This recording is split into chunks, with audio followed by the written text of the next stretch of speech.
എല്ലാവർക്കും പാത്തൂസ് ടേസ്റ്റി കിച്ചൻ്റെ പുതിയ വീഡിയോയിലേക്ക് സ്വാഗതം. നമ്മുടെ നാട്ടിൽ തലശ്ശേരിയിൽ എല്ലാ വീടുകളിലും നോമ്പുതുറയ്ക്ക് തയ്യാറാക്കുന്ന ഒരു സ്പെഷ്യൽ സ്നാക്സാണ് ഇറച്ചിപ്പത്തിൽ.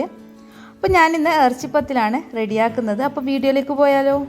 ആദ്യം നമുക്ക് മാവ് റെഡിയാക്കിയെടുക്കാം. അപ്പോൾ അതിന് വേണ്ടിയിട്ട് ഞാനൊരു പാത്രത്തിലേക്ക് 1/4 കപ്പ് മൈദയും 1/4 കപ്പ് ഗോതമ്പപ്പൊടിയും ആവശ്യത്തിനുള്ള ഉപ്പും ആവശ്യത്തിനുള്ള വെള്ളവും ചേർത്തിട്ട് നമ്മൾ ചപ്പാത്തിക്കൊക്കെ കുഴച്ചെടുക്കുന്നത് പോലെ ഒന്ന് കുഴച്ചെടുക്കുക. ചപ്പാത്തി മാവിൻ്റെ അതേ പരുവത്തിലാണ് മാവ് വേണ്ടത്. ഇനി ഇത് മാറ്റി വെക്കാം. അടുത്തത് ഫില്ലിങ് റെഡിയാക്കാം. അതിന് വേണ്ടിയിട്ട് ഒരു പാത്രം ഒഴിച്ച് അതിൽ ഓയിൽ ഒഴിച്ച് കൊടുത്തിട്ടുണ്ട്. ഇനി ഇതിലേക്ക് ഒരു 3 ഉള്ളി നൈസായിട്ട് അരിഞ്ഞത് ഇട്ട് കൊടുക്കാം. അതിനുശേഷം ഇത് നന്നായിട്ടൊന്ന് വഴറ്റിയെടുക്കണം. അപ്പോൾ പെട്ടെന്ന് വഴറ്റി കിട്ടാൻ വേണ്ടിയിട്ട് ഞാൻ ആവശ്യത്തിനുള്ള ഉപ്പ് ചേർത്ത് കൊടുക്കുന്നുണ്ട്. അപ്പോൾ ഉപ്പ് കൂടി ചേർത്തിട്ട് നന്നായിട്ട് ഇതൊന്ന് വഴറ്റിയെടുക്കുക. നിങ്ങൾ ആദ്യമായിട്ടാണ് ഈ ചാനൽ കാണുന്നതെങ്കിൽ ഒന്ന് സബ്സ്ക്രൈബ് ചെയ്ത് സപ്പോർട്ട് ചെയ്യണേ. അതുപോലെ വീഡിയോ ഇഷ്ടമായിട്ടുണ്ടെങ്കിൽ ഒന്ന് ലൈക്ക് ചെയ്യാനും മറക്കണ്ട. ഉള്ളി നന്നായിട്ട് വാടി വരുന്ന ടൈമിൽ നമുക്കിതിലേക്ക് കറിവേപ്പിലയും മുളകും ചേർത്ത് കൊടുക്കാം. ഞാനിവിടെ കാന്താരി മുളകാണ് ചേർത്തത്. എൻ്റെ കയ്യിൽ കാന്താരി മുളക് ഉള്ളതുകൊണ്ട് കാന്താരി മുളക് ചേർത്ത്. നിങ്ങൾ പച്ചമുളക് എരിവിന് ആവശ്യമായിട്ടുള്ള പച്ചമുളകും 1 ടീസ്പൂൺ വെളുത്തുള്ളി ഇഞ്ചി പേസ്റ്റും കൂടി ചേർത്ത് ഒന്നുകൂടി ഒന്ന് നന്നായിട്ട് വഴറ്റിയെടുക്കാം. ഉള്ളി നന്നായിട്ട് വാടി വരുന്ന ടൈമിൽ ഇതിലേക്ക് ചിക്കൻ ചേർത്ത് കൊടുക്കണം. അപ്പോൾ ഞാൻ മഞ്ഞൾപ്പൊടിയും മുളക് പൊടിയും ഉപ്പും കുരുമുളക് പൊടിയൊക്കെ ചേർത്തിട്ട് ചിക്കൻ വേവിച്ച് വെച്ചിട്ടുണ്ട്. അത് ചെറിയ പീസാക്കി വെച്ചിട്ടുണ്ട്. അത് ഇതിലേക്ക് ചേർത്ത് കൊടുക്കാം. നിങ്ങൾക്ക് ചിക്കന് പകരം ബീഫും ചേർക്കാം. ഇനി ഇതിലേക്ക് 1/2 ടീസ്പൂൺ ഗരം മസാലപ്പൊടി, 1/2 ടീസ്പൂൺ കുരുമുളക് പൊടി, 1/4 ടീസ്പൂൺ മഞ്ഞൾപ്പൊടി, 1/2 ടീസ്പൂൺ ചിക്കൻ മസാലപ്പൊടി എന്നിവ ചേർത്തതിന് ശേഷം ഒന്നുകൂടി ഒന്ന് നന്നായിട്ട് വഴറ്റിയെടുക്കുക. ഒരു 3-4 മിനിറ്റ് നന്നായിട്ട് ഒന്നുകൂടി ഒന്ന് വഴറ്റിയെടുത്തതിന് ശേഷം ഇതിലേക്ക് ചെറുതായിട്ട് അരിഞ്ഞു വെച്ചിരിക്കുന്ന മല്ലിയില കൂടി ചേർത്ത് കൊടുക്കുക.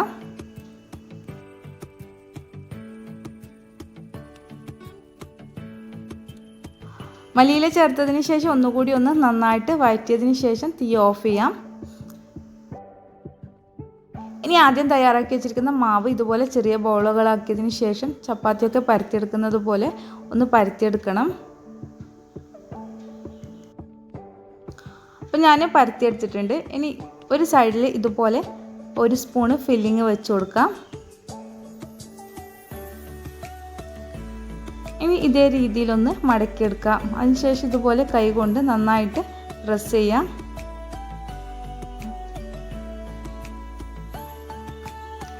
അതിനുശേഷം ഇതുപോലത്തെ കട്ടറോ കത്തിയോ ഉപയോഗിച്ചിട്ട് ഇതുപോലെ ഒന്ന് കട്ട് ചെയ്തെടുക്കാം.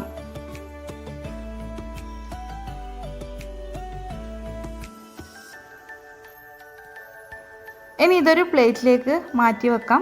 അപ്പം പ്ലേറ്റിൽ അടിയിൽ ഞാൻ ഒരല്പം മൈദപ്പൊടി ഇട്ട് കൊടുത്തിട്ടുണ്ട്, അല്ലെങ്കിൽ അടിയിൽ ഒട്ടിപ്പിടിക്കും. ഇനി ഇതുപോലെ തന്നെ ബാക്കിയുള്ളത് കൂടി ചെയ്തെടുക്കാം. നമ്മുടെ നാട്ടിലെ ഇഫ്താർ പാർട്ടികളിലൊക്കെ ഒരൈറ്റം എന്തായാലും ഇറച്ചിപ്പത്തിലായിരിക്കും. എത്ര തന്നെ പോളകളും വെറൈറ്റി സ്നാക്സൊക്കെ ഉണ്ടായിക്കഴിഞ്ഞാലും ഇറച്ചിപ്പത്തിലിനെ വെല്ലാൻ ഇതുവരെ ഒരു സ്നാക്സ് ഉണ്ടായിട്ടില്ല.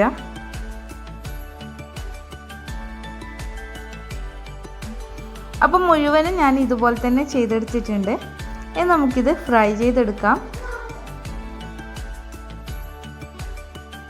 അതിന് വേണ്ടിയിട്ട് ഒരു പാത്രം അടുപ്പിൽ വെച്ച് ഓയിൽ ഒഴിച്ച് കൊടുത്തിട്ടുണ്ട്. ഓയിൽ നന്നായിട്ട് ചൂടായിട്ടുണ്ട്. ഇനി ഇത് പൊരിച്ചെടുക്കാം.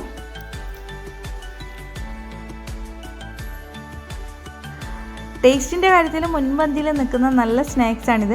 അപ്പോൾ എല്ലാവരും എന്തായാലും ഒന്ന് ട്രൈ ചെയ്ത് നോക്കണേ, എന്നിട്ട് കമൻസും അറിയിക്കണേ. ഇനി ഇത് തിരിച്ചും മറിച്ചൊക്കെ ഇട്ടിട്ട് നന്നായിട്ട് പൊരിച്ചെടുക്കണം.